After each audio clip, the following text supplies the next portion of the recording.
Mamayabas muna tayo mga panyer. Nandito yung mga tropa natin mga panyero na mayabas na. Oh. Daming bunga ng bayabas. Nakahulog. Shout out. Hi guys, shout out sa mga followers ni Panyero dyan. Mamayabas. Kain po tayo ng anong tawag nito, Panyer? Bayabas. Bayabas. Dito sa Europe, anong tawag? Apple to. Apple. Bayabas to na ano? Guava. Kasi mong mata. Tingnan nyo. Oh. Daming bunga ng bayabas. Oh. Tun. Hindi ka lang may rayuma, may diferensya ka pa sa mata. Nangahulog na yung ano, bunga. Pero mga to. Wait lang, ginagamit pa nga eh. Mahal kaya doon sa market. Hinog na ba itong kulay green?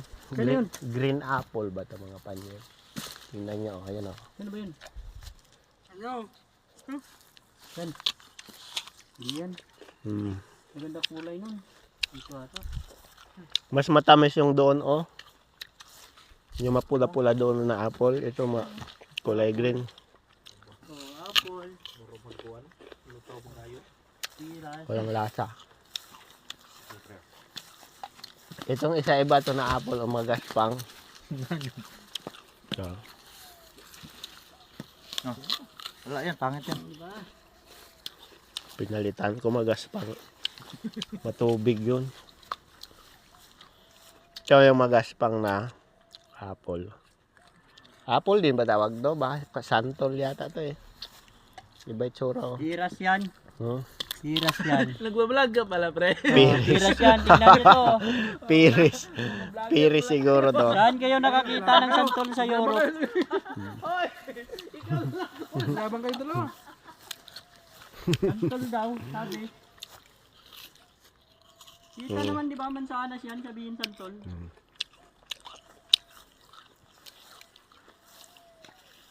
Nangahulog lang ang dami. Meron pa dito mga panyer yung kulay ano, parang duhat pero malalaki.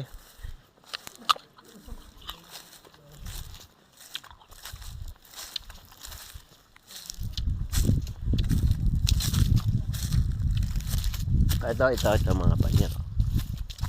Kita ko sa inyo. Ito. Dalawa. Lasang na.